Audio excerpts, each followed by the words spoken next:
Amen, haleluya. Nhasi ndoda kuverengera pana John 15 1 kusvika pa7 inotaura kuti nhamo kuzviitisa, poverty is your own choice. Ukaona uchipinda panhamo ndowazviitisa. Mwari havapi munhu nhamo, anofamba munzira dzake. Mwari haatenderi kuti wakaipa akwanise kuataka wakarurama anofamba munzira dzaMwari. Asi nyaya yeusimbe, tinozviudza kuti kunamata kunorema. Kunamata hakuremi, asi iwe ndo unoremera kunamata. Kunamata hakumbokuremeri, asi iwe ndo unotorema. The reason why nchiti sei wewe uchirema, simply haudi kufollowa mashoko akataurwa nebhuku dzvene iyi yandakabata. Dei waikwanisa kutevera mashoko iwawo zvaikuitira zvakanaka. Saka regedza ndikuudza uone kuti poverty is your own choice kana tikapinda pana John 15 1 kusvika pa7 ndoda kuverengera. Uterese usamhanya. The vine and the branch. I am the true, John 15 1 to 7. I am the true vine, and my Father is a gardener. He cuts off every branch in me that bears no fruit, while every branch that does bear fruit he prunes, so that it will be even more fruit.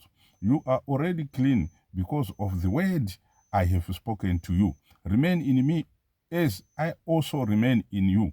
No branch can bear fruit by itself. It must remain in the vine. Neither can you bear fruit unless you remain in me. 5. I am the vine, you are the branch. If you remain in me and I in you, you will bear much fruit. Apart from me, you can do nothing. If you do not remain in me, you are like a branch that is thrown away and withers. Such branches are picked up, thrown into the fire, and burned. 7. If you remain in me and my words remain in you, ask whatever you wish and it will be done for you.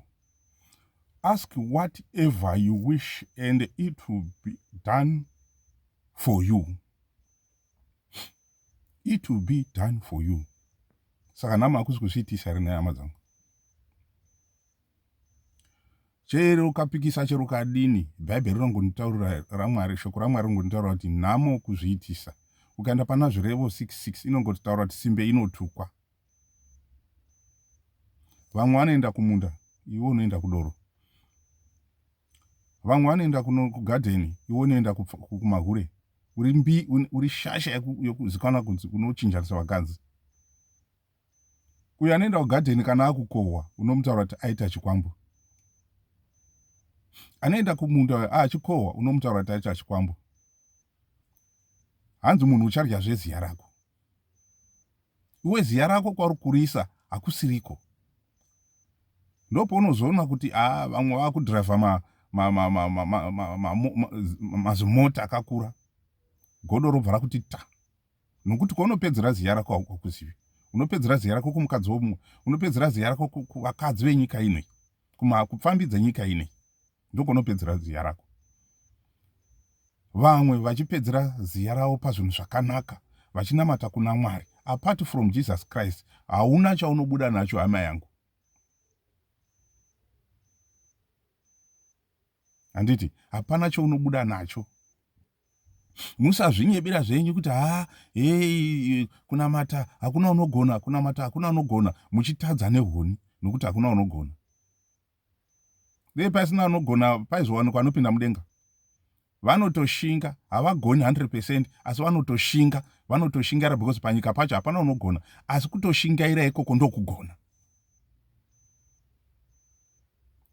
Madhimoni anondibata, madhimoni anobata munhu. Madhimoni ndiwe unenge wazvisarudzira wega kuti dhimoni rikubata wega pachako. Dhimoni haringopinda mauri, rotanga rataura newe, toita zvere, todini here, then we accept it. You agree. Then rochikutaura kuti ngatichinda tichinoba, ngatichindai kumahure, ngatichirambai vakadzi vedu, ngatichidai.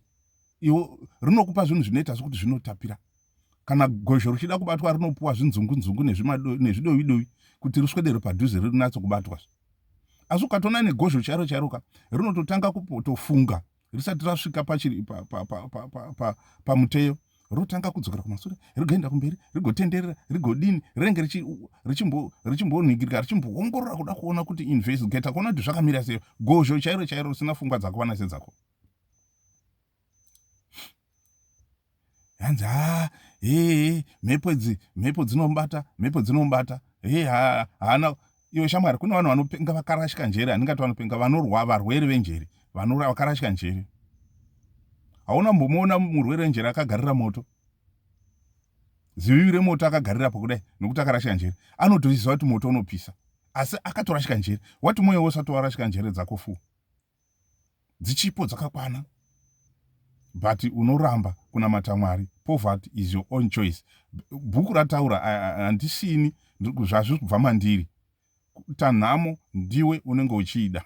Ndotokutaurira chokwadi, nhamo ndiwe unenge uchida. Unoda kuenda kun'anga pazvinhu zvidiki-diki zvinokuraramisa 2 minutes instead kuenda kuna Mwari zvinokuraramisa for everlasting life. But you don't want. Unoda zvinhu zviri chipi. Unongokwidzwa ladha pamusoro wapuwa ladha, unongonzi kwira pamusoro apa robviswa, Satani wakubvisira ladha, wozochema, ndoburuka sei, Jesu ndopemune makuda kutendoka, apa shaya dzinenge dzabhenda, apa tsinga dzinenge dzataratara nemuri wese nourwere. Zvakati tititi mauri. Unotora shuga iri muna nhingi, ugotora BP iri muna nhingi, ugotora iri muna sisi nhingi iri muna nhingi, woturukidza madhimoni owanda pauri, wotaura kuti ndakaroiwa. Hauna kuroiwa, ndowakazviroya wega. Come to Jesus Christ with your whole hearted. Nekufunga kwako kwese. Ita zvakarurama, uone kuti Mwari vakuponesei. Bhuku yataura iyi, ndakaida ngokutaura kuti nhamo kuzviitisa ndio unozviitisa wega. Dhimoni ndio unorutambira kuti pinda mandiri. Handiti? Unorutambira kuti iwe dhimoni pinda mandiri, gara mandiri, ndoda kushanda newe dhimoni. Dhimoni wakanaka, dhimoni unotapira. Handiti? Dhimoni unotapira. Poverty is your own choice. Ndikauya pana James 4 inotaura kuti pa7 inotaura kuti submit yourself then to God, resist the devil and he will flee from you. Come near God and he will come near you. So you want to come Jehovah to come near you. And the book says you must come near to me first, then Jehovah vobva vauya futi pauri. Iwe ndo unofanira kutonyenga Jehovah kuti Jehovah ini ndinokudai. Jehovah vobvuma vouya kwauri. Chirega une zvavanokuitira mabasa avo anoshamisa. But nenyaya yako yokuti unoda kuzvita nyanzvi, mumwe unoda kudzingirira vanhu vakarupfadzwa nedenga, uchinohura, uchinopuwa mari mahure, uchinoita sei, uchinobira vanhu, uchishandira vanhu, uchibira vanhu, uchida kuzama kumhanyira vanhu vakarupfadzwa naMwari, vakapuwa zvinhu zvavo naMwari. Come, repent, change your behavior. Mabasa kwasina kururama mabvise very fast. Uye kuna Mwari. It's not too late. Handiti? Uya kuna Mwari. Chero wakauraya, chero wakapomba, chero wakadini, zvinongodikwa kureurura chete. Handiti? Reurura naizvo zvenyu. Woreurura, wochiuya wonamatirwa, zvinhu zvako zvokuitira zvakanaka. Mangwanani anoitirwa zvakanaka. Ndati ndingokutaura kuti poverty is your own choice. Nhamo yona mumba makeyo it's your own choice. Kutambura kwari kutoita izvezvi, kusarya sadza, kushawa mvura kwari kuti mumba make izvezvi, it's your own choice. Varoi kuzara kuti kana kuri kumamisha uko, zvese nomadhorobha. Kuri kumamisha kunoona each household vese vanenge vari unongojamba iyo, wojamba iyo, vanenge vari vose. Vanotodada neuroi kumusha. Unofunga kuti mweya mutsvene unogara pakadaro ipapo. Ungatungamira pakadaro ipapo. Unotungamirwa nemadhimoni ako, achikupawo zvishoma izvozvo, achikupa izvozvo, achikutuzva kuti usaenda kuna Jesu, ona kwandiri ndikupa, ende uchipuwa, but at the end is bitter. Kana usingazivi zvaunongochiita. Kumagumo kune nyaya. Poverty is your own choice, my brother, my sister, outside there. Let me tell you. Kuda kuteerera maprofita, zvimaprofita zvenhema panyika pano. Inanisana muona kuna muprofita wano pano panyika. Kana one, let me tell you. Pano panyika ndiudze kana aripo, ndikutaura kuti unonyeba. Hapana kana muprofita wano pano panyika. Akaonekwa nemaziso kuti uyo akatumwa naMwari. Kuzvimachechi zvenyu zvese, ndosaka nesi takamira tega, ndakamira ndega nemwondo bata naye zvangu ndikati ashamwari ngatibatei tiri takangodai, kana tichida kuti tiende kudenga kangatisiyane nezvimachechizvo, because anina nowadziya moto wembavha naye wati wambavha unosungwawo. Ndosaka ni shoko richitaura kuti pana James pana ndikamanya nempana pana 2 Corinthians 6:14, do not yoke together with unbelievers, for what do righteousness and wickedness have in common, or what fellowship can light have with darkness? What harmony is there between Christ and Belial? Or what does a believer have in common with an unbeliever? What agreement is there between the temple of God and idols? For we are the temple of the living God. As God has said, I will live with you and walk among them, and I will be their God, and they will be my people. Therefore come out from them and be separate. Therefore come out from them and be separate. Come out from them and be separate. If you don't come out from them, you know that pouchafayo uchangoramba uri bofu, because pavanenge vachikunamatira vanhu vaiva usingadikita come out from them, vanoseva barrier again. Vachiva vachikunamatira vanenge vachikusiyira mweya wamadhimoni mauri. Mweya wamadhimoni yoka unokuvhenekera futi kune basaka, wobva watamba waramba uchitaura kuti mweya wandakaiswa mandiri, kunamatira kwandakaiswa mandiri ka chipo chakaburukwa kubva kudenga, mabasa ako ndiri kumaona, but ari iri mweya yemadhimoni yawanamatirirwa iwe namufundisi wako achikutaura kuti haiko zvinezvi kuti wobhilivhe chete kuti uyu mufundisi uyu ari kundiparidzira, uyu mufundisi uyu une power, mufundisi wakatumwa nedenga. Haana kutumwa nedenga, asi anenge achishandisa zvake madhimoni. Bhaliari une power futi raanoita, nokuti ndiye Satani. Anokwanisa kuita zvese because wakatotaura naMwari Satani. Zvikanzi ndanoedza muranda wangu Jobho uone kuti akamira sei. Handiti Satani une mapowers ekuita zvinhu zvese zvingori fanifaniso zvokuti unogona kubhilivha kuti no, izvi ndezvaMwari. Zvese unogona kubhilivha ndezvaMwari. Zvana Bhaliari pia vese vanonamata mafire mapostori vanoita chii nechi vachiita sei. Ndosaka ndakakangokuita tikati no, gamendi harina kushata, sutu haina kushata. Handiti kunamatawo nezvinhu izvi, asi iwe ndo watoshata. Saka handisika kuti ndipfeke gamendi, ndoripfeka ndiri kumba kwangu ndichinamata mhuri yangu. Iwe uchipfekawo suti yako, but uchaona kuti kumagumo kune nyaya. Ramba uri imomo muchechi imomo muchinyeberana kuti Mwari muchiita sei. Vanokuimbisa rugare asi Mwari hakuna kwamuri. Be separate with them. Don't yoke together with them, as the Bible says. Don't usaoma musoro. Kuoma musoro kunokuitisa kuti zvinhu zvako zviite zvikuomere. Izvezvi ukangotanga kutendoka muna Mwari kuti Mwari handichadi madhaka, handichadi zvese, uchaona upenyu hwako kuti unongokuchinjira. Mwari never forsake you. He never, whatever you ask, you want, you wish to have in this your present life, you are going to receive it, everything.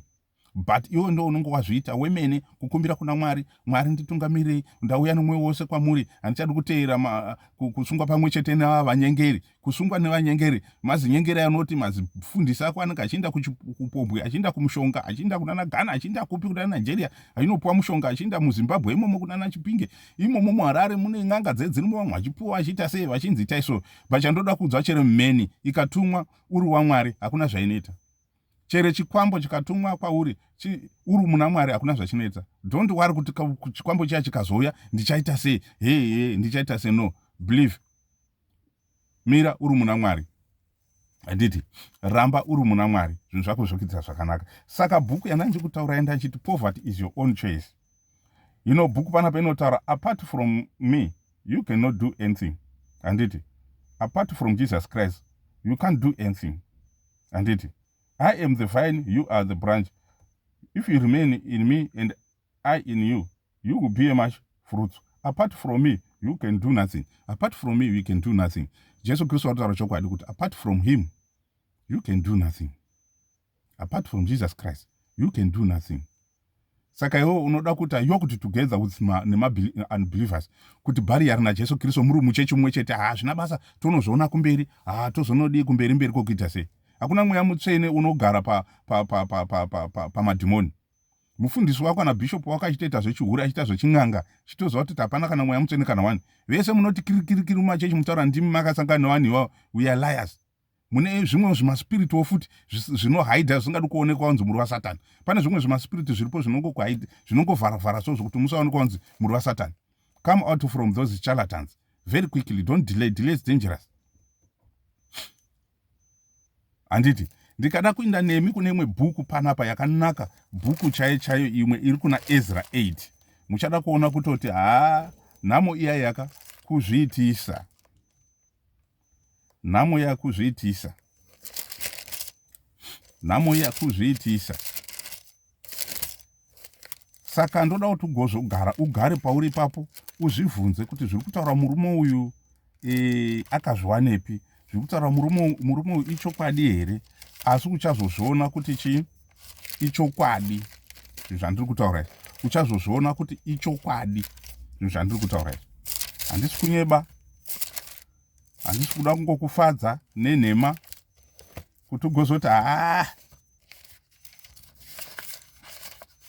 ndinodawo kuti uvhure mashoko ebhuku iyi. Handiti uvhure mashoko iwawo uzviverengere wega. Handiti hanzi to those who read are the ones blessed. Ukaenda kuna Revelation 1 pavhesi 3, vakaropofadzwa vanorava chete. Kana usingaravi kuropofadzwa kwacho here hakuuyi. Kana usingaverengi kuropofadzwa kwacho hakuuyi. Handiri kunyebera. Saka nyaya iri panapa unotofanira kutoti uverenge. Kuverenga chaiko uchinzwisa shoko raMwari kuti uzive madirection kwauri kuenda. Handiti uzive madirection kwauri kuenda. Ukaenda pana Ezra 8, Ezra 8 inotaura zvakanaka kubva pa 20. Kubva pa 20 ngedzandiri kuverengera Ezra 8. Ndo bhuku yangu ndoda ndikutaurire kuti nhamo yaunofungira kuti unayo unonyeba ndo uri kuzviitisa. Ezra 8 ndikaitangira pa 20 inotaura ichiti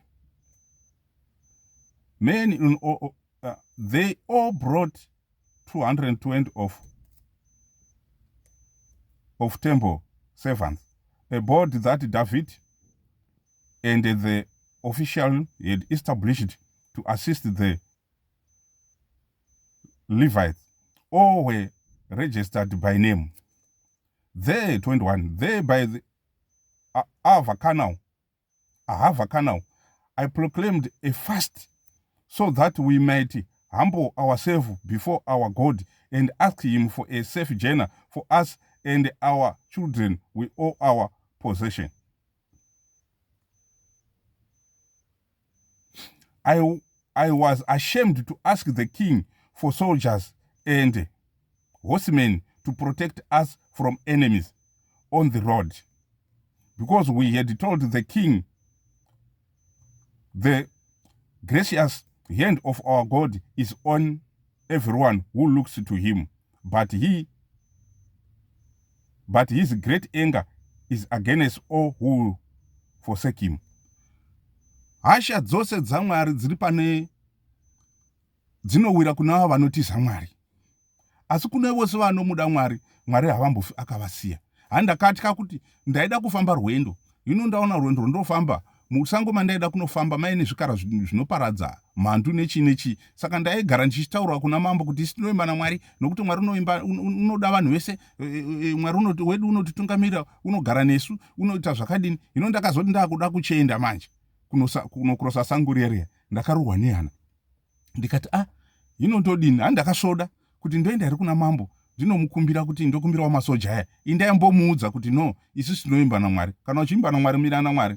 So zvakaita uyu akaenda yako kuna akati handindi kuna mambo, asi akataurira vanhu vake veimba yake kuti ngatinamatei, tichengetedzerwe vana vedu, zvinhu zvedu, pfuma yedu yese. Petinofamba musango tifambe zvakanaka, titaridze vanhu ava kuti Mwari wedu ndo Mwari chaiye. Usazotiwe kana wasvikirwa pamba pako waurwa neurwere, paita zvakadini, pari kutambudzika, zvinhu zvakaoma zvakaita sei, iwe bva wati ndoda kutodini, ngandinde kun'anga. Ko Mwari uyo waimbotaura kuti Mwari unotitungamirira wakamisepiko? Hauzi ndo zvinotoda Satani. Satani anokuvigira biedzo yakawanda agoita sei kusvikira pakunofa, but ugozofunga kuti ndoenda kun'anga yenhingi, muprofita wenhingi wembiri uyayo, ndodi ari maprofita ako enhema, machalatans enhema anozviti maprofita. Handiti iwe wobva watosiya Mwari. Asi uyu akataura kuna Ezra akati no, inini ndichadini, ndichatora vangu tonamata, todini, tofamba muna Ezra, tofamba zvakanaka. Ndobva anamata hake zvekuna Mwari, ndobva vadini, vafambawo zvakanaka.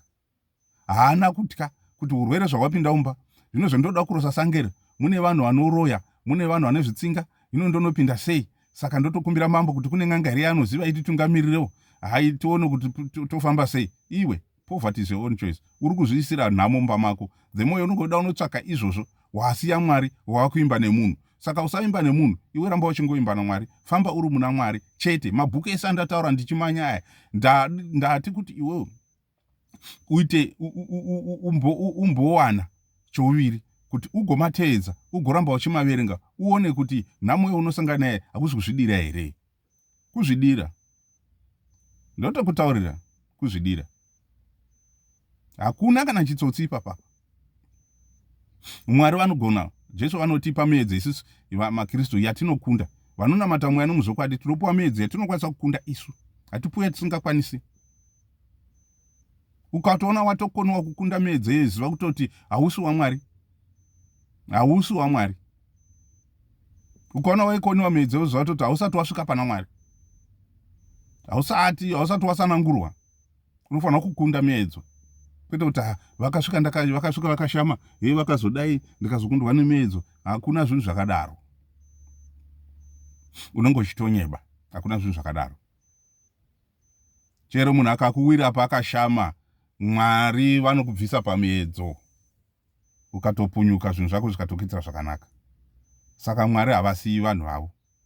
Sezvataurwa pano pana Ezra. Mwari havasiyi vanhu vavo. Verenga Ezra 20 wodzika nayo. Hani takaronga kufasta kuti tirwe nehondo dzomuvengidzi. Hondo dzomuvengidzi dzinoda kufasta chaizvo.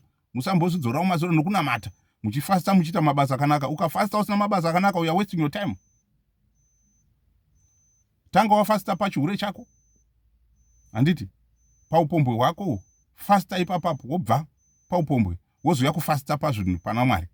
Usatanga kufasta pana Mwari usati wafasta kuzvinhu zvako zvakadii zvakaipa. Tanga wafasta zvinhu zvako zvose zvakaipa izvo, wobva wazoya kuna Mwari manje uri clean, then Mwari vanokunzwa.